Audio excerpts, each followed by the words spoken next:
Bonsoir à tous, ravi de vous retrouver pour ce tout nouveau numéro de NCI Reportage. Au sommaire de cette émission, être un homme et exercer un métier dit féminin, les portraits de 3 d'entre eux qui nous ont ouvert leur quotidien. Ils affrontent les clichés et les regards de la société, leur histoire à suivre.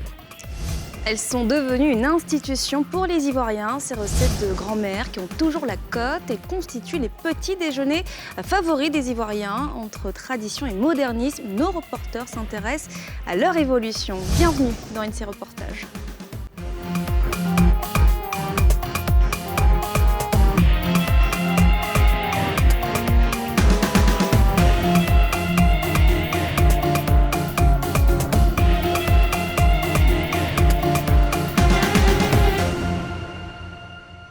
Dans nos sociétés, certains métiers sont encore fortement liés à la notion de genre. Aujourd'hui, on associe plus facilement les femmes aux métiers de l'esthétique, de la coiffure ou encore aux métiers culinaires. Et si la lutte des femmes continue pour sortir de ce schéma, que se passe-t-il quand ce sont des hommes qui brisent les clichés et idées reçues à travers des métiers considérés féminins? Ils sont coiffeurs pour dames, pileurs de foutou ou encore vendeurs de galettes. Ce sont des hommes sans complexe. Leur portrait dans ce reportage de Patrick Brédé, Armel Zozo et Oscar Caleb. Aux femmes. Ouvert du matin. Bonjour. Comme d'hab, comme tu connais. D'accord. Je te salue un peu. Aujourd'hui, on va pas marcher. Non. Merci. Comme c'est la fête des mères, ils sont en train de me tresser, ils sont en train de me rendre belle. Tu es sauvée la fête des mères, tu as ton coiffeur spécial chez toi.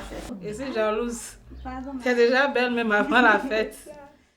C'est souvent pendant une causette entre femmes qu'Abdoulaye Bichane Fatou s'accompagne. Bon, c'est depuis l'enfance. Au fait, moi-même, ma maman, c'est une tresseuse, au fait. Donc, quand on quitte à l'école, les après-midi, quand on vient, on trouve une clientèle là. Autant, c'était les tout mèches. Donc, un mèche, elle laisse un peu, nous, on termine le bout. C'est un peu ça. C'est ce qui a piqué un peu bon. Je me suis dit, pourquoi pas essayer la coiffure? C'est comme ça que je suis allé apprendre la coiffure. Ce matin, Abdoulaye choisit de poser à Fatou une perruque qu'il a lui-même réalisée. Cette habileté manuelle, il a développé depuis son jeune âge au contact de sa mère. Comme dans la vie, vouloir, c'est pouvoir. Quand moi, je suis parti au fait, je suis allé trouver des gens là-bas. Les gars, moi, je ne me suis pas intéressé aux nattes. Parce que les filles, ça, j'ai trouvé les filles, elles nattaient et puis elles étaient payées 250 par natte. Donc moi, j'ai dit non. Pourquoi s'intéresser aux nattes? Plus on me paye 250. Mais si c'est tissé, c'est plus que ça. Donc je me suis donné directement à la coiffure. 3 années d'apprentissage ont été nécessaires pour affiner son don. Dans l'exercice de sa profession, Abdoulaye doit souvent convaincre des sceptiques. J'ai des amis en dehors de la coiffure, mais il y a d'autres, quand je leur dis que je tresse, ils disent non, c'est faux, je ne crois pas. Que pourquoi? Quand je leur demande, mais pourquoi tu ne crois pas? Ils disent non, parce que la majorité des coiffeurs, on voit, ils sont efféminés, mais pourquoi toi tu es différent? Ils disent non, faire la coiffure d'âme ne doit pas être, tu dois être forcément efféminé. C'est un métier que j'ai choisi au fait, donc ça c'est mon métier, ça. Une situation peu ordinaire à laquelle Fatou a su s'adapter en 6 ans de vie commune. Supporter le regard de l'entourage est le plus grand soutien qu'elle lui apporte. Au début, ça me fatiguait un peu. Quand me demande mon mari, il dit j'ai fait ça, m'a corrigé du pain.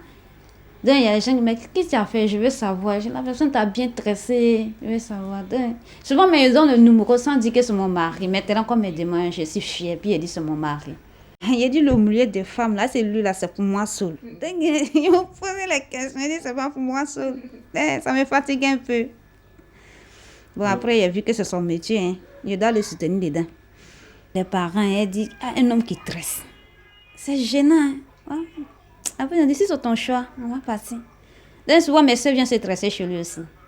Mes soeurs viennent se tresser chez lui. Quand elles sont belles, elles sont contentes. Elles m'appellent ton mari a tué. Tout le monde apprécie. Donc, souvent, quand mes soeurs là, qui font mes cheveux, qu'elles voient, même m'appellent, elles sont jaloux de toi. Hein. Ils rendent belle toi seul. Ça me fait plaisir. Je suis contente. C'est un garçon. C'est un dur à prendre. C'est pas une affaire de coiffure. Non, c'est pas. C'est à coiffure à part là. Le lit, il y a ça encore aussi.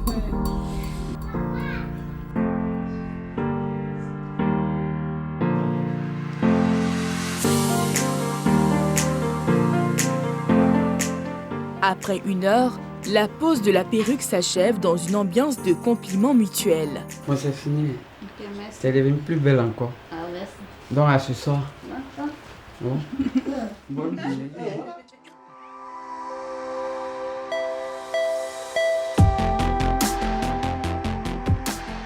Des hommes ont décidé de s'inviter dans l'univers de femmes, jusqu'à leur voler la vedette dans la cuisine. Nous sommes dans le quartier Apollo, dans la très cosmopolite commune de Trècheville.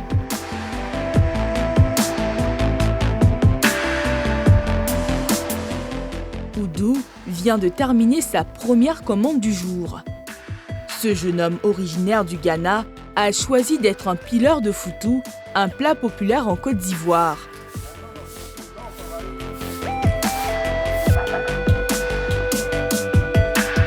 Le pileur de foutou est déjà attendu dans un restaurant de cette rue. Mais est-ce que c'est cool? Normalement réservé aux femmes, Oudou a fait du pilage du foutou sa principale activité depuis son arrivée en Côte d'Ivoire. Quand il s'est quitté au Ghana pour revenir à Abidjan ici, là, il n'est pas dormi pour réveiller qu'il est venu faire travailler ça, le foutu là, tu vois non. Mais quand il est venu là, il ne veut pas gagner l'autre travail pour faire. À cause de ça, il apprend ça là, pour faire ça un peu, comment il gagne un peu pour manger, et puis il garde un peu pour envoyer là-bas un peu pour ma maman, il va gagner l'argent pour manger un peu, tu vois non. À cause de ça, il fait ça. Pour commencer au plaisir là, ça va facile hein, tu vois. Il y a tout, il y a ma main, tout ça là. Tu vois que c'est dur, non? Ah, c'est ça. Mais quand tu as quitté au Ghana pour venir là, c'était mou. Mais pour travailler plus long, pour plaire là, c'est pas facile. Hein. Ta main est devenue dure avant de toi-même, tu sais que ouais, tu travailles, tu barres même. Cette activité pour le moins physique, les restauratrices préfèrent la céder aux pileurs. Pour obtenir le foutou, il faut faire bouillir la banane et le manioc, puis les piler pendant de longues minutes dans un mortier pour fabriquer une pâte élastique. Parce que comme nous, on n'a pas la force, à cause de ça, on prend les hommes pour nous aider pour piler. Quand on met un manioc au feu, on l'appelle A. On est déjà mis manioc au feu. Ça prend dans 10 minutes, il arrive ici. Dans 10 minutes, il arrive. On commence à piler. Est-ce qu'il arrive souvent qu'on pile vos mains? Non, non, on ne pile pas. Parce que nous, on est là pour ça. On sait comment on fait, on ne peut pas piler la main. Et puis lui aussi, il sait comment il pile. Chaque jour, Oudou fait la tournée de ses 5 clientes. Des pilages qui lui rapportent jusqu'à 10 000 francs en journée. Et le que dira-t-on, il s'en soucie peu. Il manque de moi que toi, tu es joli garçon comme ça, et puis tu piles foutu. Et ça, il dit là que ça là, ça ne me reste pas. C'est que mon argent même, il cherche. C'est pas faire de joli. Tu vois, non? Ici, venir à Abidjan, il cherche de l'argent, pour aller faire quelque chose. Travail que femme fait, garçon peut faire. Parce que femme peut préparer comme ça, la foutu, le tout comme ça, la sauce, tout. Garçon peut faire. Même moi-même, là, il peut faire. Ok, bon chance, c'est Rouba. Qu'il doit s'occuper d'une autre. Moi, je suis plus habituée avec les coiffeurs hommes. Parce que je pense qu'ils sont plus doués que les femmes, en fait. Entre guillemets. Voilà, lui, il connaît toutes sortes de modèles. Et quand il fait ma perruque, quand je sors, tout le monde aime ma coiffure. Et j'ai l'habitude, ça fait maintenant plus de 3 ans maintenant que je suis avec lui. J'aime d'abord leur compagnie, j'aime les manières de parler. Et aussi le métier qu'ils font, ils prennent ça au sérieux. Et bon, quand il fait mes cheveux aussi, je suis toujours satisfaite, donc voilà. Viens pour Claudie là, tu as nettoyé. Comment elle a fait là? Faut prendre, tu as nettoyé. Faut faire vite. Avec lui, d'autres coiffeurs laissent libre cours à leur passion, devenue leur principale source. Ça nourrit son homme, ça nourrit son homme. Quand tu prends ton métier au sérieux, ça va te nourrir. C'est quand la cliente elle-même, elle est contente d'abord, elle est satisfaite de sa coiffure, que toi-même tu es content, tu sais que tu as fait du bon boulot. Nous sommes des artistes.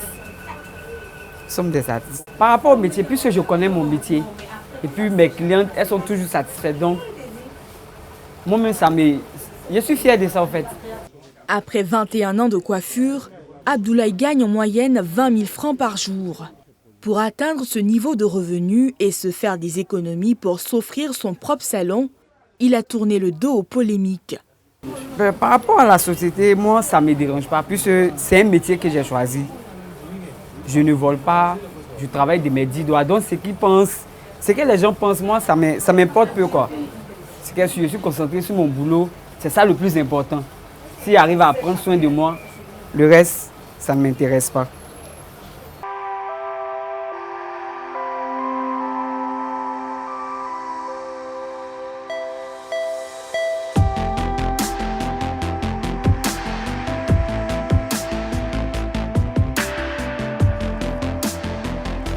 La première partie de sa journée terminée, Oudou continue sa tournée des clients.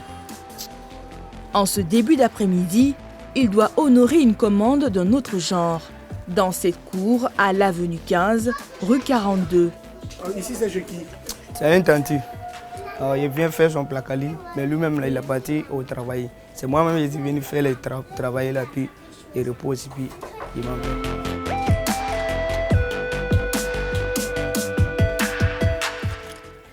Le placali est un autre mets ivoirien obtenu à partir de manioc liquide et chauffé pour obtenir une pâte. Oudou doit en préparer 12 kg pour sa cliente.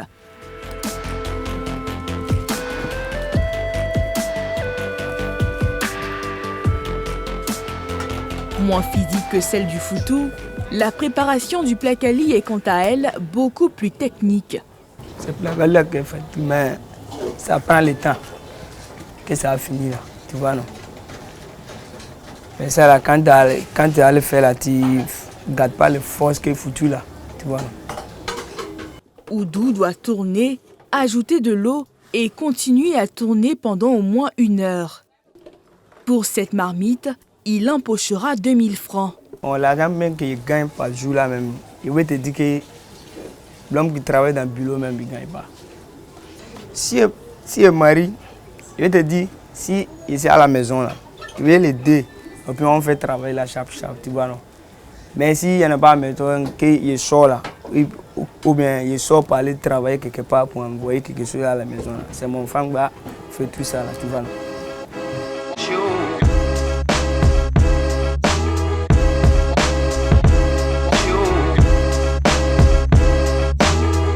Une scène que Marie-France et Sandrine observent de leur position avec des avis bien tranchés. Normalement, un homme, il ne doit pas faire travail de femme. À part faire placalia au travail, tu peux gérer la douche à 50 francs, 100 francs. Tu peux faire la mécanique. Bon, moi en tout cas, moi ça me gêne. Si c'est mon petit copain, je ne peux pas accepter. Un homme qui fait le métier des femmes, puis le photo, faire du placalia, ça ne me dérange pas. Je trouve que c'est bon. Voilà. Parce que même, et puis ça m'encourage encore. Même si ce n'est pas pilé foutu, ce n'est pas pilé plat. Puis mon mari sait le faire. Je crois qu'il va m'aider à faire. Il va m'apprendre comment faire. Mais je trouve que ce n'est pas honteux, quoi. C'est bon. C'est plus aussi, c'est un joli garçon. Il n'y a pas une fille qui peut lui dire non. Il a son argent. Maintenant, c'est l'argent. Tu as l'argent, il n'y a pas une fille qui peut lui dire non. Ces années de travail, le jeune homme compte bien les mettre à profit pour relever de nouveaux défis. Il est venu ici là, c'est mon pays. Il est venu travailler pour gagner l'argent pour aller à mon pays. S'il est arrivé là-bas, il ne peut pas faire ça là, tu vois non. Qu'il fait l'autre quelque chose, tu vois non. Il fait, on appelle boutique. Ou bien boutique où on coiffe, tu vois non. Moi, ici on coiffe, je coiffe. Voilà.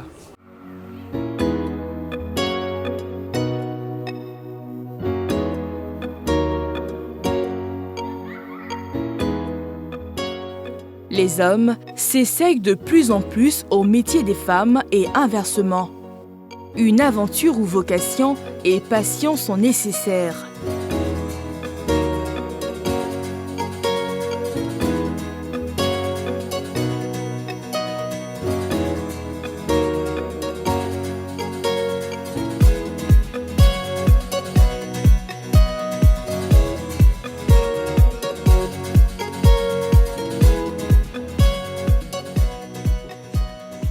Un peu d'eau?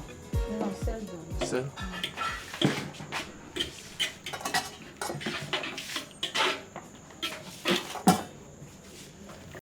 Chaque soir, Olivier se rend chez sa belle-mère pour aider sa fiancée à pétrir la farine. C'est en 2012 qu'Olivier décide d'accompagner sa compagne dans la vente des galettes. C'est elle qui a commencé, donc un peu. Et moi, je vaquais à mes occupations. Voilà, donc ça fait pratiquement 2 mois que je ne gagnais pas du boulot. Donc je suis venu l'aider un peu pour voir un peu comment elle gagne un peu, comment ça se fait son business. Donc c'est comme ça que j'ai commencé à l'aider un peu. Et j'ai vu un peu que vraiment c'est un business qui est rentable. Donc je me suis investi dedans. Et puis au fur et à mesure, on a commencé ensemble jusqu'à aujourd'hui, je me suis intégré dedans. Très vite, Olivier est piqué par le virus du business de galettes. Une fois, ma soeur m'a vu. Elle a commencé à dire que la fille là m'avait bassé. Donc, elle a... Basser, ça veut dire quoi? Genre... ensorceler, voilà, faire des médicaments, des trucs bizarres là. Bon, moi je lui ai dit, il n'y a pas de médicaments. Hein. Ce que la fille là gagne dedans là, c'est vraiment intéressant. J'aime vendre les galettes, j'aime pétrir la farine. Et puis, j'aide ma femme à le faire. Donc, c'est ça qui... En tout cas, c'est cette passion-là même qui fait que ça me plaît, quoi. Quel que soit ce que les gens m'ont dit, bon, moi, ça me dit rien parce que moi, du fait qu'on vend, l'argent rentre, moi, j'ai pas de problème avec quelqu'un. Ça nous permet de nous déplacer, vu que, bon, avec ça même, souvent, je passe des concours. Et puis, bon, j'ai passé 2 concours. 3e fois, le concours a marché. Pétrir la farine, un travail d'équipe au cours duquel la condition physique d'Olivier est un atout indispensable. Moi, franchement, comme je l'ai dit, j'ai pas de soucis, quoi. J'ai pas de problème. J'aide madame, donc c'est un plaisir pour moi. Je sais bien que ce métier-là, c'est pour les femmes.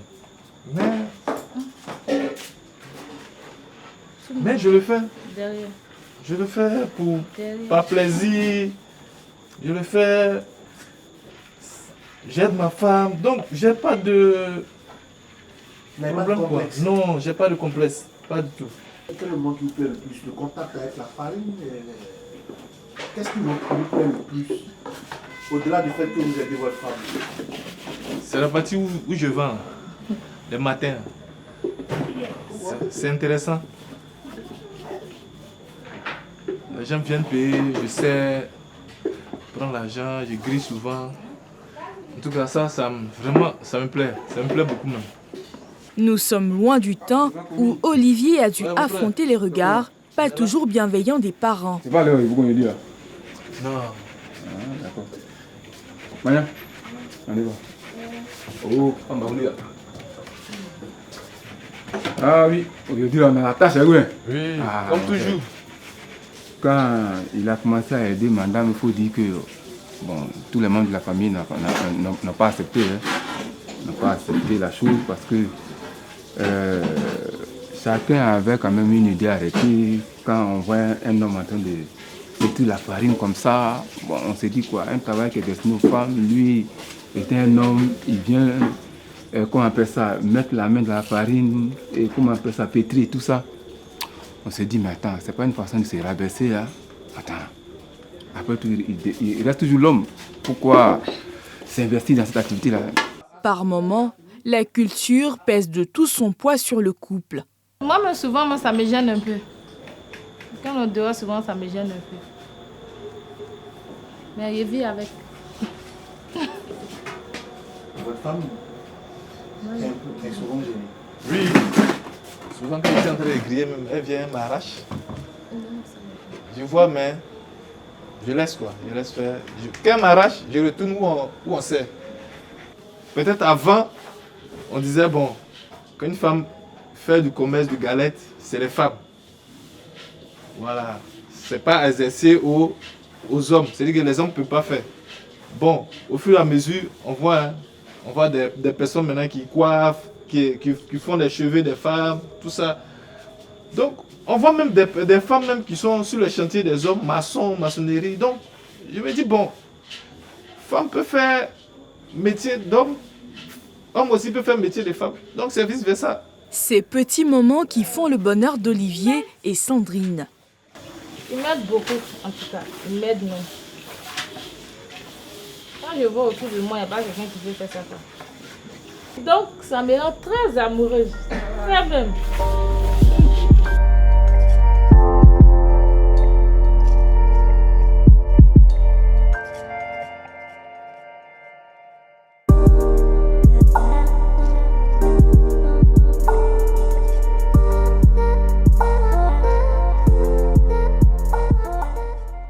Attends, on est un peu en état aujourd'hui.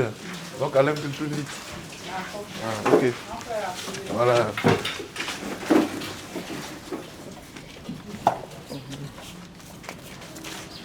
Le lendemain matin, Olivier est sur le pied de guerre. Il faut transporter le matériel jusqu'au point de vente situé à quelques mètres du domicile. On finit de faire ce qui est dans la maison. On fait sortir le reste pour commencer à chauffer l'huile, ensuite de suite griller au fur et à mesure. Toujours avec le sourire, Olivier passe de la poêle au service. Bonjour, monsieur, dame. Bonjour, monsieur. Je vais galette. 200 buts, 200 francs. D'accord.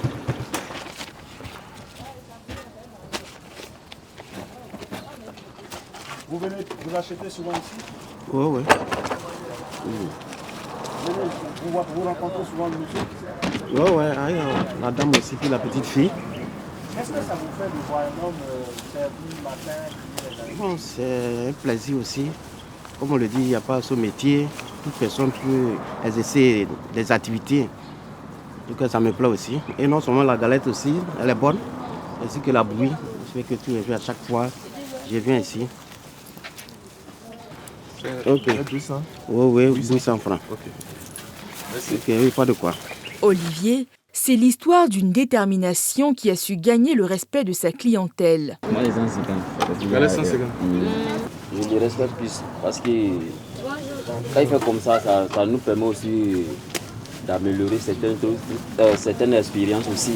C'est un vieux père, quand il fait ça, nous les petits on voit ça, si les vieux peuvent accepter de faire ça, nous on peut faire autre. Donc moi, ça augmente le respect envers lui. C'est bon? Oui.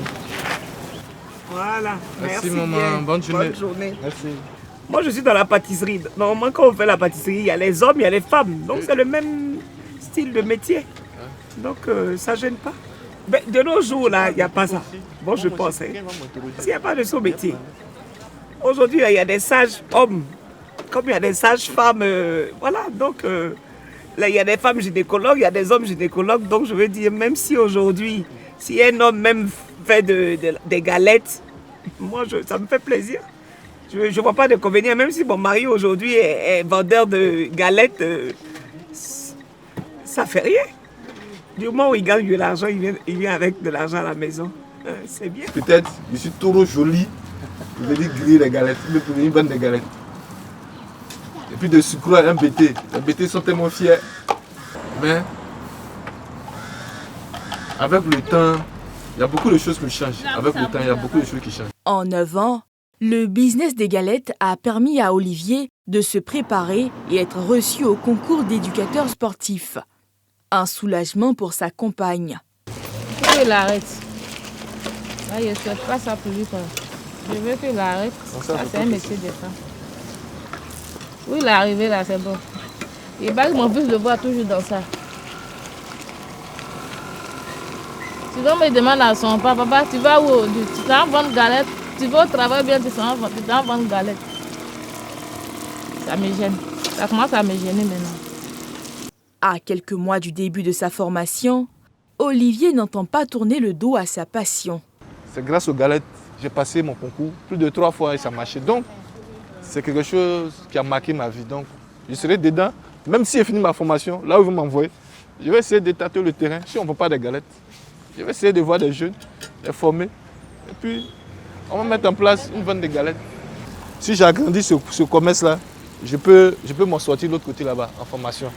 Donc, je veux qu'on m'aide à agrandir mon business. De telle sorte que quand je serai en formation à l'UNGS, que ici ça... Est-ce que ça te surprend, Pierre, toi en tant qu'homme, de voir ces hommes faire des métiers considérés féminins? Alors absolument pas, quand on sait qu'un métier, c'est des compétences, des acquis, et s'ils les ont, eh bien, je suppose qu'ils peuvent les exercer en toute liberté. Alors pour en parler, on va accueillir sur le plateau Monsieur Plébien Koulibaly, expert en genre. Bonsoir. Bonsoir. Bonsoir. Merci d'être avec nous. Est-ce que vous pouvez nous expliquer dans un premier temps en quoi consiste votre métier? D'accord, dans notre métier, vous constaterez que les spécialistes genre sont plutôt des femmes et de plus en plus, on commence à voir l'apparition d'hommes. Je suis un homme, je suis très heureux de pratiquer ce beau métier de spécialiste genre et je l'exerce sans complexe. Alors, c'est un métier qui met l'accent sur la promotion de l'égalité de genre, l'autonomisation des femmes. Et lorsque nous sommes dans une organisation sociale, dans un projet ou même dans un programme, notre rôle, c'est de sensibiliser, de renforcer les capacités de l'ensemble du personnel sur la prise en compte de l'approche genre et inclusion sociale et faire la promotion, donc susciter la promotion de l'égalité de genre et l'autonomisation des femmes. Ceci dit, il faut dire également que notre rôle, c'est de veiller dans le déploiement des projets-programmes, dans la mise en œuvre des projets-programmes, faire en sorte que les facteurs contextuels, les facteurs socio-culturels soient pris en compte pour éviter que nos activités ne viennent renforcer les inégalités ou les disparités entre hommes et femmes, filles et garçons. Donc c'est un beau métier qui vraiment s'offre aux hommes également. Alors, en Côte d'Ivoire, comment est-ce qu'on conçoit la masculinité? Alors, tout dépend du positionnement. Alors, je dirais que si on se situe du côté de la frange féminine, les femmes pourraient définir la masculinité comme toxique. Cette masculinité qui renvoie à la violence. Je le dis parce qu'en Côte d'Ivoire, ces dernières années, nous enregistrons pour l'année 2020 plus de 5000 cas de violence basée sur le genre en Côte d'Ivoire. Et quand vous regardez les statistiques, malheureusement, les auteurs sont les hommes.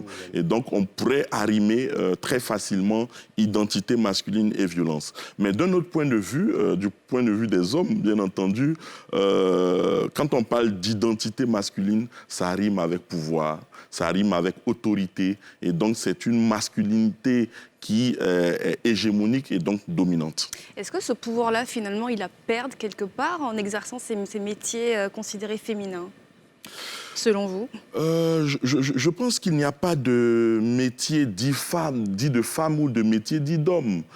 C'est pas parce que tu es un homme que tu exerces un métier dans lequel on retrouve plus de femmes que ça réduit ta masculinité ou le contraire. Pour moi, c'est devant les métiers, devant l'orientation, devant le travail, c'est l'égalité de chance, tout simplement. Mais alors, quand on sort de ce schéma-là, en tant qu'homme dans cette société qui a ses codes, est-ce qu'on s'expose à une mise à l'écart, à tout de suite être catégorisé? Oui, vous me donnez l'opportunité de dire qu'effectivement, le genre renvoie à tout ce qui est rôle, tout ce qui est responsabilité, tout ce qui est opportunité associée à l'identité masculine ou l'identité féminine. Mais il faut dire à la base que nous avons justement nos institutions, nous avons nos normes qui prescrivent des comportements. Et donc cette prescription confine les hommes dans des métiers, dans des rôles stéréotypés. Et effectivement, on peut être victime d'ostracisme ou d'exclusion si on se retrouve dans des métiers qui ne sont pas qualifiés pour les hommes. Donc, quand on se retrouve homme dans un métier de femme, effectivement, on peut être victime de raillerie. On peut voir ces rapports sociaux déconstruits dans certains espaces de paix. Il y a aussi Abdoulaye Koulibaly qui disait dans le reportage que quand tu fais un métier, donc c'était le coiffeur pour dames au tout début du reportage, qui disait que quand tu fais ce genre de métier, on peut penser que tu es homosexuel ou efféminé. Oui, il faut dire que dans la société, il y a quand même des mécanismes qui sont mis en place pour construire la personnalité et construire l'identité. Alors, donc, quand on est homme, dans le schéma socio-culturel de construction de la personnalité, il y a des attributs. Donc, quand on est homme, l'attribut, c'est qu'on est fort. Vous voyez, c'est qu'on est autoritaire. Et la femme, ça se joue dans les émotions. Vous voyez, et donc, tout ce qui est émotion, tout ce qui est processus psychosociologique, émotif, est lié à la femme. Donc, lorsqu'on se retrouve dans le métier, par exemple, de la coiffure, automatiquement, on voit la séduction, on voit les canons de beauté et ça renvoie à la femme. Et quand on voit un homme qui est censé être construit comme quelqu'un de fort, quelqu'un qui se retrouve dans des métiers robustes, dans des métiers où il est confronté à la dangerosité, par exemple des produits, ça se comprend tout de suite parce qu'on légitime. Et donc la société met en place des mécanismes de légitimité ou de légitimation des métiers, n'est-ce pas, selon qu'on soit homme ou femme. Donc si on se retrouve dans la coiffure et étant homme, c'est un raccourci. Alors, concernant le choix d'un métier, est-ce que les nouvelles générations attachent moins d'importance à la notion de genre? Les hommes dans ce reportage, ils ont entre 30 et 40 ans. Est-ce que c'est quelque chose qu'on aurait pu voir il y a quelques années, quelques décennies en arrière? Alors moi, quand j'ai regardé le reportage, j'étais plutôt optimiste. Pour dire simplement que nos sociétés, finalement, ne sont pas statiques, hein. Elles sont évolutives, elles sont en perpétuelle mutation. Et le reportage nous montre bien que les normes de gens qui encadrent les comportements et qui régulent même nos comportements en société, ce sont des normes qui sont désormais malmenées et déconstruites au fur et à mesure dans le temps et dans l'espace. Et voilà ce que ça donne. Ça donne qu'on a des hommes dans des métiers dits féminins à travers la coiffure, des hommes qui pilent le foutou, vous l'avez dit sur ce plateau, mais aussi des hommes qui grillent des galettes. Donc pour moi, c'est plutôt positif. On donne ici la chance à certains hommes de vivre leur passion. Parce que ça aussi, ça dénote de leur passion. Et pour moi, vous voyez l'investissement de ces hommes dans ces métiers, vous voyez la rigueur qu'ils y mettent et vous voyez le professionnalisme poindre à l'horizon. Donc pour nous, c'est faire preuve de masculinité positive parce qu'on déconstruit les codes. Et on essaie de donner d'autres significations au fait d'être homme. Alors justement, c'est quoi la masculinité positive, qui est un concept que vous défendez et qui s'oppose donc à la masculinité toxique que vous avez évoquée d'entrée de jeu? Oui, c'est une réponse que nous donnons aux personnes qui pensent que la masculinité ne rime qu'avec violence. Nous disons non, que c'est une question d'éducation. La masculinité, c'est d'abord une manière de penser. C'est une manière d'agir, c'est une manière de se sentir, soit d'être homme ou femme, mais aussi une manière de se comporter. Et donc, pour nous, il faut déconstruire ces clichés erronés, ces clichés stéréotypés qui réduisent l'identité masculine à cette violence pour dire qu'on peut définir ou donner de nouvelles significations au fait d'être homme. Pour nous, au niveau de la masculinité positive, c'est de dire que la femme est un potentiel. La femme est un être intelligent. La femme est un atout de changement. Et donc, dès qu'on considère la femme en prenant en compte sa dignité humaine, alors on positionne l'homme dans la masculinité positive comme un allié de la femme, comme un partenaire de la femme, pour sensibiliser et déconstruire justement ces normes de gens qui prescrivent des comportements rigides. Et ça se fait simplement à cause des normes qui sont informelles. C'est subtil, mais on intériorise. On intériorise depuis le bas âge. Vous voyez, et pour nous, cette masculinité positive prône l'autonomisation des femmes. l'autonomisation des filles, et avec véhémence se dresse contre toutes les formes de discrimination et de lutte contre les violences basées sur le genre. Et nous, on prévient et on lutte contre toutes les formes de discrimination et on encourage justement cette autonomisation économique, politique et sociale de la femme. Parce que c'est à ce seul titre qu'on pourrait avoir à terme des sociétés inclusives, équitables et durables. Et concrètement, justement, comment améliorer cette perception du genre en Côte d'Ivoire? Alors, un des moteurs ou un des accélérateurs de la transformation des normes de genre, c'est l'éducation. C'est l'éducation. Il faut que, justement, dans nos familles, on apprenne que la division sociale du travail n'est pas statique et qu'on peut retrouver des hommes en train de cuisiner. Et l'expérience nous montre que les meilleurs cuisiniers sont même les hommes, ce ne sont pas toujours des femmes. Vous voyez, il faut que dans nos cellules familiales, nos mères, qui ont un rôle important dans la transmission des valeurs, parce que n'oublions pas que la famille, par excellence, est le lieu de partage de ces valeurs, mais des valeurs cordiales. Je veux parler de tolérance, de solidarité, mais aussi montrer que l'homme et la femme ont les mêmes chances, que l'homme et la femme ont un égal accès aux opportunités et que la participation au processus décisionnel doit être équitable. C'est d'abord dans la cellule familiale. Et il faudrait que l'école ne soit pas vecteur de discrimination ou de reproduction. Parce que malheureusement, nos manuels scolaires, jusqu'à une date récente, c'est vrai qu'il y a un processus positif qui est en train d'être fait au niveau du ministère de l'Éducation, mais ces manuels aussi étaient vecteurs d'inégalité. Et donc pour nous,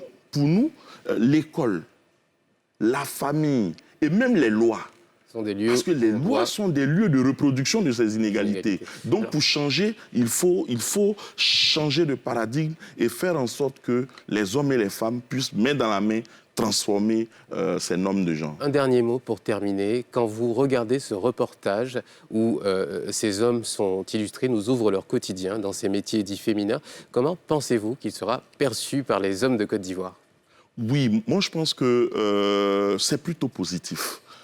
Les médias ont un rôle à jouer dans cette éducation à la citoyenneté responsable. Cette citoyenneté responsable qui place au cœur du processus l'équité, l'égalité, l'autonomisation. C'est plutôt quelque chose à encourager parce que le reportage déconstruit ces clichés et promeut des valeurs positives, des valeurs qui peuvent nous emmener vers un développement qui est harmonieux, équitable et durable. Merci infiniment, Monsieur Plébien Coulibaly. Je rappelle que vous êtes sociologue, spécialiste en genre. Merci d'avoir été avec nous. Merci. C'est moi qui vous remercie. Et alors, Pierre, pour la suite de notre soirée, on va s'intéresser à des petites douceurs qu'on apprécie tant. Et oui, pour la deuxième semaine d'affilée, on va lancer un reportage sur l'alimentation. On va finir par nous prendre pour des gourmands. Ce sera après la page de publicité. À tout de suite. Impossible de s'engager dans les rues, et tu peux peut-être le confirmer, Pierre, sans sentir leur délicieuse odeur ou sans passer devant les échoppes où ils sont confectionnés. Ces mets sont devenus une véritable identité culturelle ivoirienne. Ils sont aussi le symbole de la bravoure de nombreuses femmes engagées dans ce commerce et qui apportent leur contribution à l'équilibre des ménages. Bofloto, jaune, tratra et bien d'autres encore, des incontournables, des petits plaisirs ivoiriens qui sont ceux et celles qui les font vivre. Pourquoi sont-ils autant appréciés des Ivoiriens? Comment s'adaptent-ils aussi aux nouveaux besoins des consommateurs? C'est un reportage de Patrick Brédé, Armel Zozo, Doria Gloire et Oscar Caleb.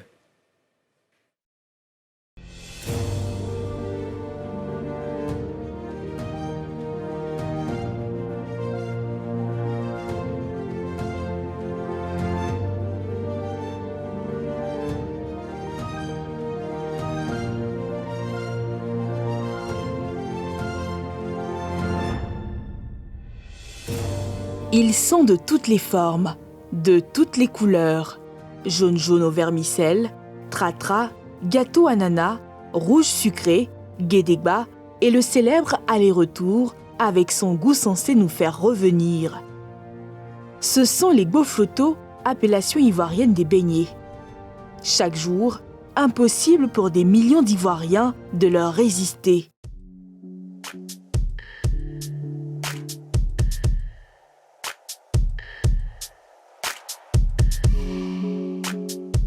La commune de Marcory est encore endormie quand Elisa est à la tâche.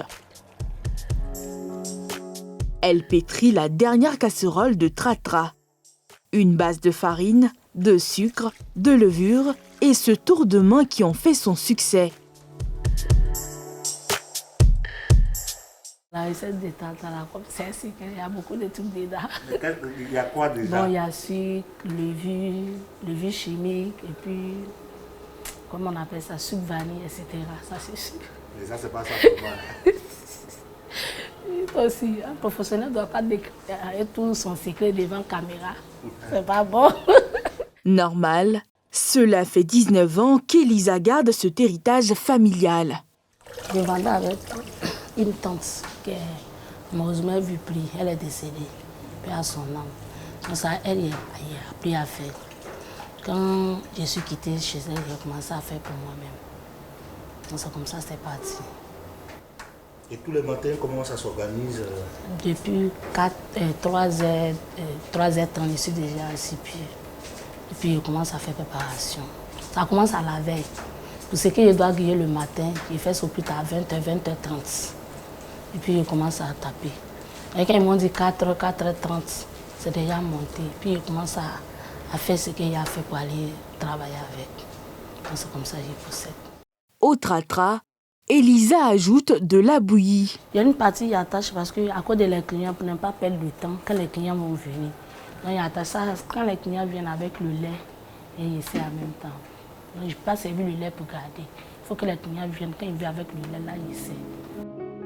Pour acheminer sa marchandise à son point de vente, situé dans la commune de Treichville, elle a recours à un porteur. Bon, c'est lui qui arrange. Moi, je viens de faire ce que j'ai fait, puis lui, il place dans le retour. Dans la manière qu'il place, il ne peut pas passer. Ici, là, quand je les prends, quand on arrive ici, là, il refuse de m'aider à faire monter dans le taxi. Je ne peux pas soulever. En tant que lui, il a la possibilité de soulever pour m'aider. Donc, c'est ça qui m'arrange.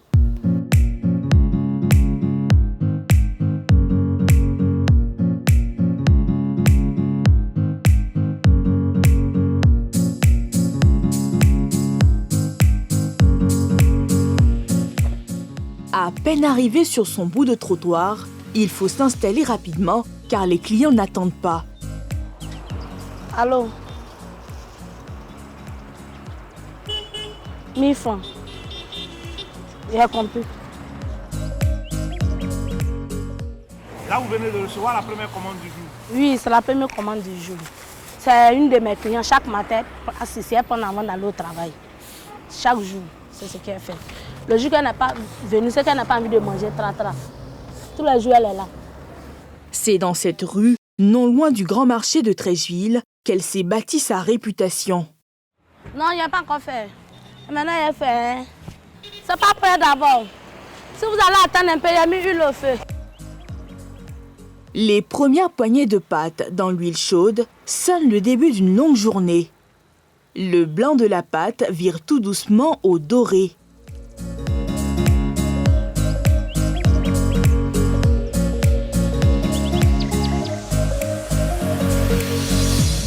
Un plaisir pour les yeux et surtout pour les clients sans distinction de conditions sociales. Le tratra, il y a un goût particulier, c'est pas comme les autres beignets. Le goût croustillant autour, aux alentours, vraiment ça me fait du bien, quoi. Voilà. Ça nous fait penser à notre enfance, quoi. Donc franchement, j'ai montré ça aussi à mes enfants.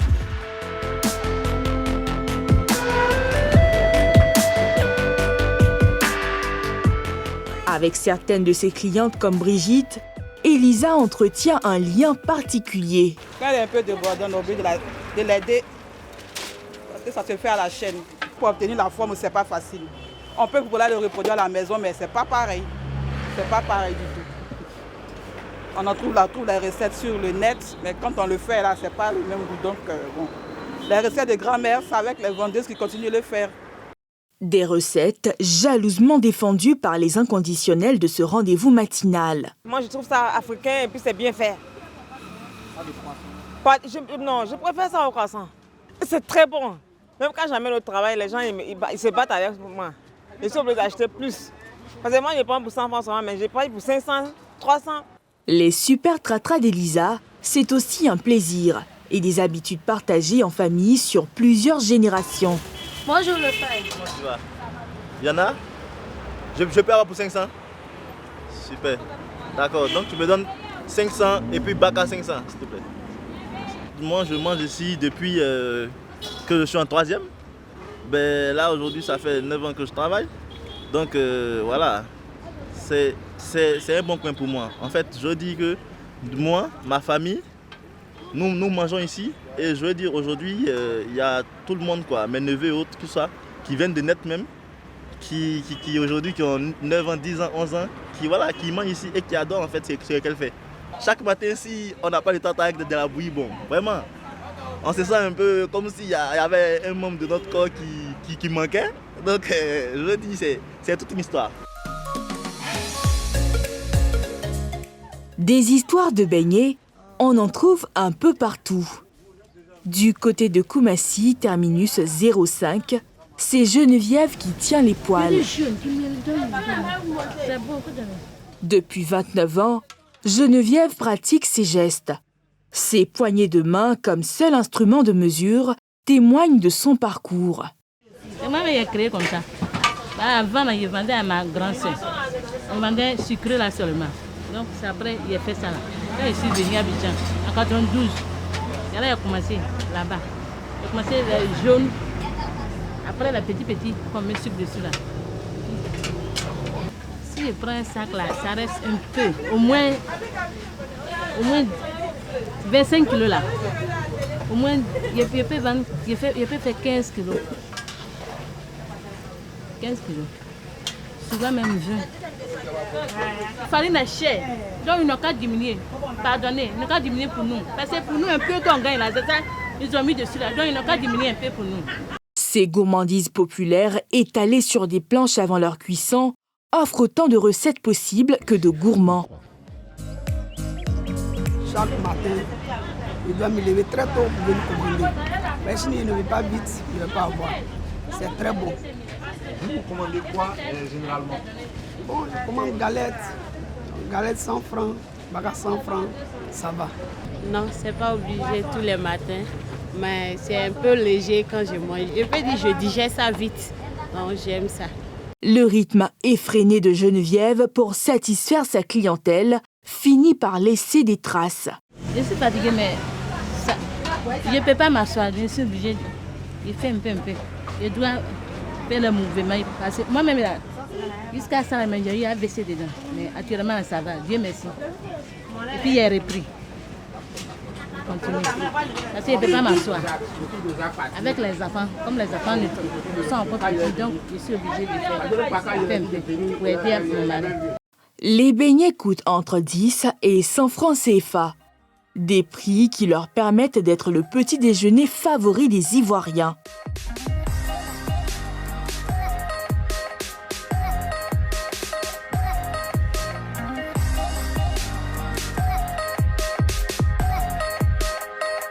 Alors, depuis quelques années, des espaces comme celui-ci se sont créés. Leur succès intemporel attire l'attention d'entrepreneurs qui y voient l'opportunité de capter une certaine clientèle. C'est encourageant de savoir que c'est moderne. Voilà le cadre, tu peux facilement t'asseoir. C'est plus intéressant de t'asseoir, de t'attabler là, manger ton beau photo. Ça fait plus professionnel, ça fait plus propre. Et puis bon, c'est beau aussi, hein? Ça communique bien. Des recettes historiques transposées dans un endroit inhabituel attirent forcément la curiosité. Jaune avec les vermicelles, il y a petit où on met le sucre, il y a aller-retour avec le poisson à l'intérieur, il y a beau flotto rouge sucré. Donc c'est votre commande. Ok, moi je vais aller-retour poisson à l'intérieur. Voilà, avec quel accompagnement? Bissap, Yamakou. Ok. Asseyez-vous. Je connais, mais je suis étonnée en fait de voir ça ici en fait.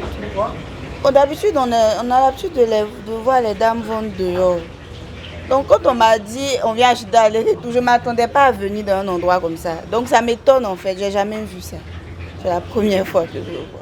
L'idée de ce mini fast-food dédié aux beignets, c'est Abdoul et son frère qui l'ont imaginé. Bonsoir madame, bonsoir monsieur. Ça va, on s'occupe bien de vous? Ok, d'accord, super. Merci bien. Merci. En tout cas, ça va? Ça se passe bien? Il y a la commande? Oui, il y a des commandes. Pour le week-end, il y a une dame qui a venu pour l'anniversaire de sa fille. Ah, c'est qu'après ça, on a fait le baptême, on va passer là, encore. Donc, on doit aller à la cité A4 Ok. pour la commande. On cuisine sur place, ça va quoi? Ou bien vu qu'on va déposer. Ici, les bonnes recettes de grand-mère n'ont pas changé, tout comme les garnitures. Sucre et vermicelle, où la bouillie et les jus sont toujours au rendez-vous. On a des plats qui existent, que tout le monde aime, mais les gens veulent avoir ça dans un cadre assez particulier, mais ils n'ont pas. Donc on s'est dit, bon, pourquoi ne pas le faire comme un vrai fast-food, où on vend un burger, où on vend des nems, où on vend un shawarma. On s'est dit, bon, pourquoi ne pas faire ça en fait. Donc c'est comme ça qu'est venue l'idée, et puis bon, on a mis ça, on a commencé à penser, à travailler là-dessus comme un vrai business, à faire notre business plan, à faire notre étude de marché, à voir notre cible, les gens qu'on visait. Pour rester dans les codes d'un fast-food, un processus de cuisson a été élaboré. Ça va, les clients n'ont pas trop entendu pour la cuisson. Matt? Hein? Non. Ça va, ils n'ont pas trop entendu. On est toujours dans le bon timing. C'est combien de temps? Hein? 10 minutes quand l'huile n'est pas chaude. Voilà. Mais quand l'huile est chaude, c'est 5 minutes comme d'habitude. Ok, 5 à 7 minutes maximum. Ok, d'accord, c'est super alors. 10 minutes maximum d'attente. Voici comment l'enseigne espère grignoter une part importante de marché et élargir son portefeuille client. On a des PDG, on a des ministres qui ont grandi avec ces mets-là, mais qui n'ont pas l'occasion d'avoir ça en fait. Donc aujourd'hui, ces personnes-là sont nos clients, on les livre pendant les réunions, on les livre pendant les différentes fêtes familiales comme les baptêmes, comme les anniversaires. Il y a des entreprises, que ce soit des personnes de l'étranger, qui nous demandent d'envoyer ces mets-là. Donc faites découvrir ça à leurs partenaires qui sont à l'étranger. Il y a des groupes, que ce soit des personnes de la sous-région ou de d'autres pays étrangers, et qui découvrent ça et qui sont souvent émerveillés en fait, par le fait qu'on a eu cette idée-là. Aujourd'hui, l'hamburger a voyagé des États-Unis pour arriver jusqu'ici. Nous aussi, on a pour objectif de faire voyager le Bofloto, ou l'aller-retour, encore le Tratra, ou le Yao Grotto, jusqu'aux États-Unis ou au Japon, ou pourquoi pas. Voilà. Vraiment, on ne fixe pas de limite sur notre capacité à pouvoir nous développer.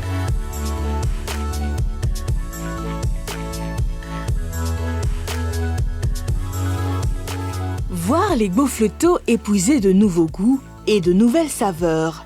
C'est aussi le challenge d'une autre start-up. Allô? Oui? Oui, madame, qu'est-ce qu'il vous faut?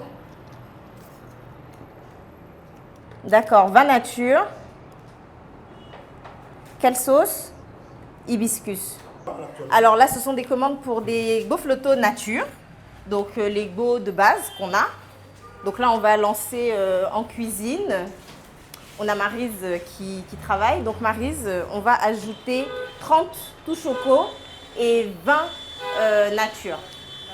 Pour surprendre sa clientèle, Kalinka s'est lancé le défi de revisiter la composition du Bofloto. Nous, on a décidé de retravailler la recette traditionnelle du Bofloto et de lui apporter un petit peu de modernisation. Donc quand je dis modernisation, c'est tous les goûts que les enfants et même les adultes connaissent maintenant. Donc chocolat, cannelle, agrumes, donc on a différents goûts qu'on incorpore donc à notre pâte. Donc là, c'est notre mélange qui est déjà réalisé, notre mélange de poudre, je dirais. Donc sinon là, vous avez tout ce qui est farine, sucre, bon, la base du Bofloto.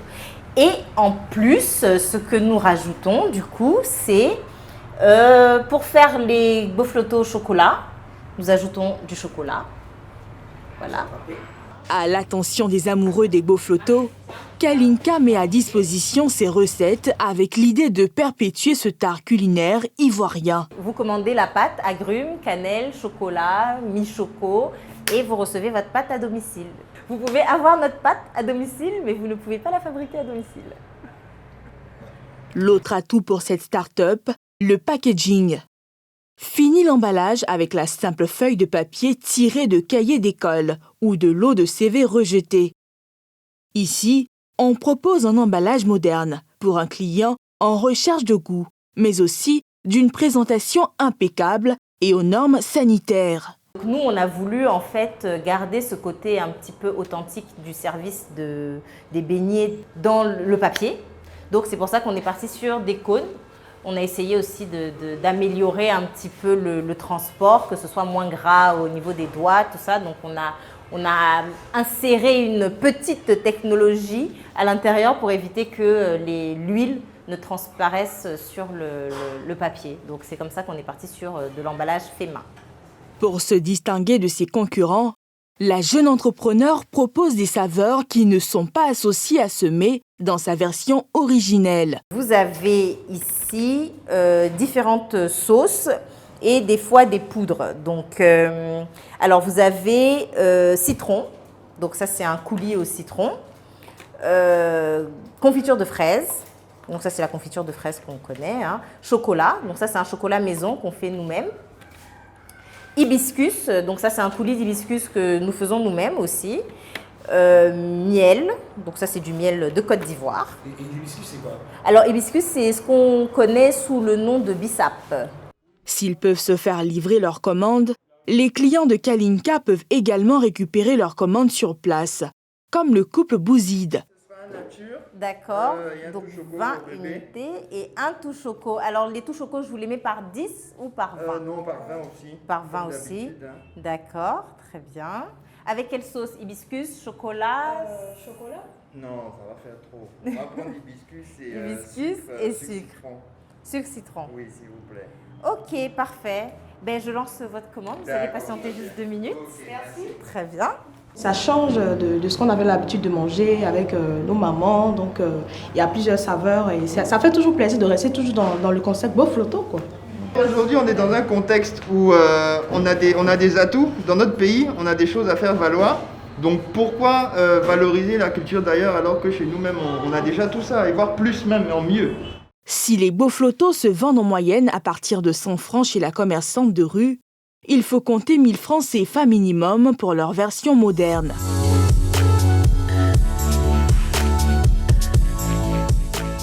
Des richesses culinaires auxquelles un festival offre une nouvelle fenêtre de promotion.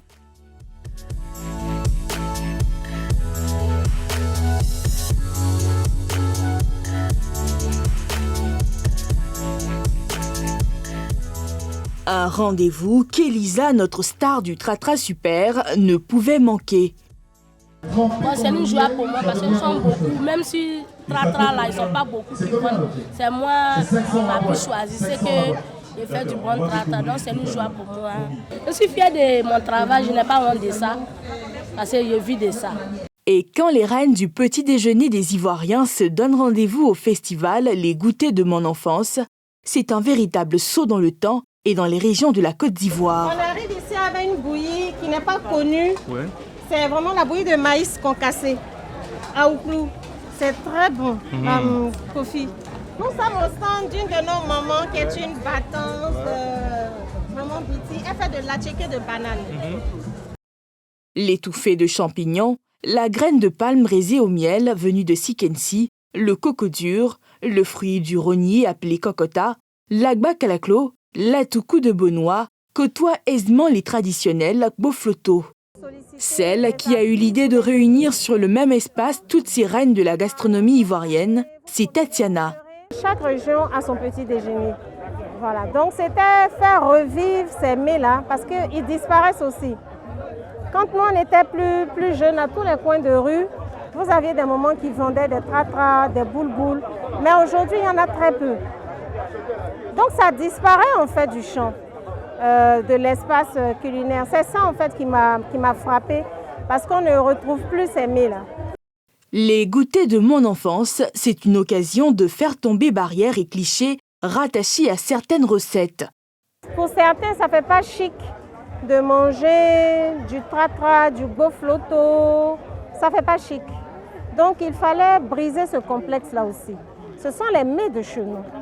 Donc, si on estime que d'une manière ou d'une autre, il y a des choses à améliorer, on va les améliorer. Mais on ne doit pas avoir honte des produits de chez nous. Est-ce que vous voyez? Une approche que partagent les festivaliers. Le poids de terre. Le poids de terre. Ça, elle ne maîtrise pas le nom en français, mais c'est le coco dur. Le coco dur. Voilà. C'est le coco. Ça, moi, je connaissais, mais apparemment, je ne savais pas qu'on faisait au bouilli. Il faut admettre aussi qu'il y a les souvenirs d'enfance, mais il y a certaines choses que nous-mêmes, on découvre aussi au fur et à mesure. La bouillie de coco dur. Oui, c'est ça. Ouais, il y a un peu le goût amer même en dessous pour élever le goût du médicament. Mais c'est intéressant. On pourra remplacer ça par des glaces un jour? Oui, bien évidemment, parce qu'il y a des glaces avec ce genre de saveur-là. Donc ça va, comment dirais-je, favoriser un peu nos cultures là. C'est à nous de faire la publicité et puis envoyer ça ailleurs aussi. Comme ils envoient pour eux vers nous, c'est à nous aussi d'envoyer pour nous vers eux. Quand j'ai goûté, je me suis en fait souvenu d'un certain maître de la sorte quand j'étais encore au village. Voilà, donc en fait, c'est ce qui même m'a motivé. Et je pense que ça, c'est plus bio que les produits qui sont importés. Un moment choisi par des parents pour initier leur enfant au plaisir qu'ils ont goûté plus jeunes. On a découvert les goûters au temps de nos parents. On a goûté et puis c'était très bon. C'était quoi? Vous connaissez les noms? Bon, il y avait jaune, il y avait la bouillie de maïs. Et puis, on a goûté le bolo de riz et puis la djeke de banane. Tu préfères la pizza à ça? Oui. Pour la commissaire générale du festival, ces pionnières se doivent d'être accompagnées car elles constituent, en dépit de leurs difficultés, une force incontournable du développement gastronomique, culturel et économique de la Côte d'Ivoire.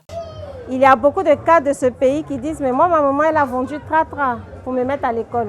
Moi, ma maman, elle a vendu cré-cré pour me mettre à l'école. Moi, ma maman, elle a vendu claquelin rouge pour me mettre à l'école. » Donc, c'est dire que c'est une activité génératrice de revenus qui a permis de former les cadres de ce pays.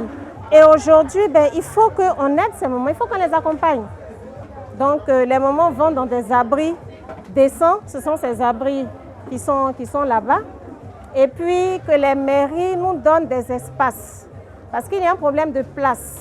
La maman vend, elle maîtrise son art culinaire, mais elle n'a pas de place pour vendre. Elle fait comment?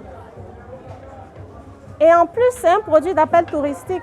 Quand on a les visiteurs de notre pays qui viennent, où ils vont manger tratra? Ce n'est pas dans un restaurant.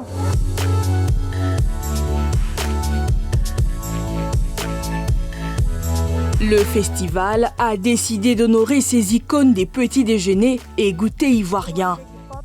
Cette décoration est sûrement le début d'une reconnaissance nationale pour Elisa et ses innombrables femmes qui font partie de l'histoire de nombreux Ivoiriens. Ce reportage m'a donné faim, Mélina, pas vous? Ah bah complètement. En plus, moi, j'adore tout ce qui est Bofloto. C'est vraiment mes petits péchés mignons. Quoi. Alors, pour parler de ce reportage, on va recevoir en plateau Dawebwani Kalinka. Bonsoir, bienvenue. Bonsoir. Alors, pour ceux à qui ça aurait échappé, vous êtes dans ce reportage. On vous voit à la fabrication de Bofloto et vous êtes d'ailleurs la gérante d'un établissement qui s'y consacre pleinement. C'est ça, la fabrique de Bofloto. Alors, qu'est-ce que ces beignets, ces petits plaisirs qu'on a pu voir dans ce reportage ont de si important pour les Ivoiriens? Alors, je pense que le Bofloto, en tout cas, moi, je parle de ce que je connais, représente notre enfance. Pour beaucoup, on a tous acheté des beignets chez la vendeuse devant l'école, en rentrant en rentrant à la maison après les cours. Donc, je pense que c'est un petit peu ça que ça représente, l'enfance. Et je pense qu'on adore tous retourner un petit peu en enfance. Un souvenir de l'enfance, hein, comme vous le dites. Donc, vous et de nombreux entrepreneurs avez décidé de vous approprier et même de revisiter. Mais on a envie de savoir d'où part cette idée. Alors, moi, pour ce qui me concerne, j'ai fait des études en entrepreneuriat. Donc, en revenant en Côte d'Ivoire, j'ai retrouvé ma passion, c'est le Bofloto.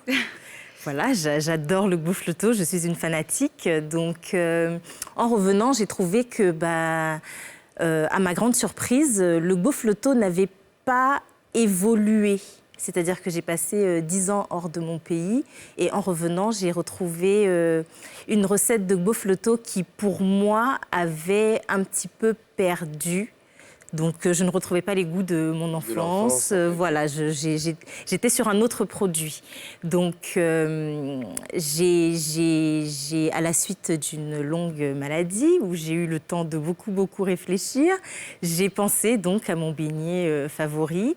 Et il m'est venu donc l'idée de proposer un produit local, connu, mais différencié. Voilà, c'est-à-dire que je trouvais qu'il fallait retrouver cette recette traditionnelle, mais pas seulement la redonner en tant que recette traditionnelle, mais lui apporter un plus qui ferait que notre beignet soit vu de façon différente par tous ceux qui vivent en Côte d'Ivoire. Alors, c'est une profession qui est longtemps restée dans l'informel, qui était associée aux faibles et moyens revenus en termes de ménage. Quand vous décidez de consacrer une activité à part entière, de monter une entreprise qui va faire du Gbofloto, qu'est-ce qu'on vous dit autour de vous ? Alors, donc, tout le monde est très inquiet quand je commence à faire des Gbofloto parce que tout le monde se dit que ce sont des beignets qui sont vendus dans la rue et que personne ne voudra dépenser plus que ce qui se fait déjà. Donc, c'est compliqué déjà de faire comprendre aux personnes, aux potentiels clients, qu'on leur vend des beignets qui sont vendus à 5 francs ou 10 francs, plutôt à 50 ou 100 francs ou 200 francs. Donc, ce n'est pas bien vu. Parce qu'on se dit qu'on ne peut pas gagner suffisamment d'argent avec. Mais voilà, je pense que Gbofloto, chez nous, on a réussi à démontrer qu'on peut faire un produit... C'est une recette qui peut marcher. Voilà, c'est une entreprise qui peut fonctionner. Plusieurs grands restaurants d'Abidjan, et tu pourras peut-être le confirmer aussi, Pierre, proposent sur leur carte de plus en plus des mets populaires comme le yaourt au gros taux sur leur carte. Est-ce qu'on peut espérer y voir figurer dans un futur proche des Gbofloto ? Alors, je vous dirais même que ça existe déjà. Oh, voilà, okay. Parce que nous fournissons certains restaurants en Côte d'Ivoire, en Gbofloto, qui donc les ont à leur carte. Donc voilà, donc, comme je dis, je pense que tout est une question de différenciation et proposer un produit de qualité. Voilà. C'est vraiment les street food qui se retrouvent désormais dans les restaurants. On peut vraiment dire que c'est un business qui cartonne. C'est ça, oui. Je pense que, en tout cas, c'est un bel avenir. Alors, est-ce que ces deux univers peuvent continuer à coexister ? Le Gbofloto qu'on connaissait traditionnel, qui se trouve toujours dans la rue, et ces nouvelles versions qu'on nous propose, améliorées, avec de jolis packaging. Est-ce qu'on veut le faire évoluer totalement, ou alors tout le monde a encore sa place sur ce marché ? Je pense que tout le monde devrait pouvoir avoir sa place sur le marché parce que, comme je disais tout à l'heure, nos produits qui sont des produits évolutifs sont accessibles à une certaine poche. Il ne faut pas se mentir, tout le monde ne peut pas manger des Gbo de chez nous, mais nous essayons de les rendre accessibles. Je pense qu'il faudrait que tous, à notre échelle, on essaye de se moderniser et de s'adapter à notre marché pour fournir un produit qui soit le plus qualitatif pour chaque cible. À chacun son niveau. En fait. Est-ce que l'Ivoirien lambda n'est pas aussi sceptique quand il voit, parce qu'il est habitué à voir son petit papier en journal avec ses petits Gbofloto, mais quand il voit ce truc un peu aseptisé, est-ce qu'il n'est pas aussi un peu méfiant ? Parce que c'est ça que tu aimes bien aussi, cette petite chaleur. Il y a ce côté de ce qu'on a toujours connu, en fait, qui marque. Moi, pour mon expérience, je dirais que les gens sont plutôt contents de voir que leurs beignets sont dans des emballages qu'ils pourraient retrouver en Europe ou ailleurs. Donc, je pense que je dirais qu'ils ne sont pas sceptiques. Et je pense que pour tout le monde, comme je disais, c'est bien de proposer aussi des emballages qui valorisent le produit. Est-ce qu'il y a une demande manifeste déjà de la diaspora ? Oui, beaucoup, beaucoup. Nous, déjà, sur notre page Instagram, il y a beaucoup de gens qui nous écrivent de l'étranger pour goûter, etc., etc. Et nous avons même déjà commencé à proposer des pré-cuits. Donc, ce sont des boufflotos un petit peu comme des frites surgelées. Hein. Vous les achetez et puis vous les congelez, vous les préparez comme vous voulez.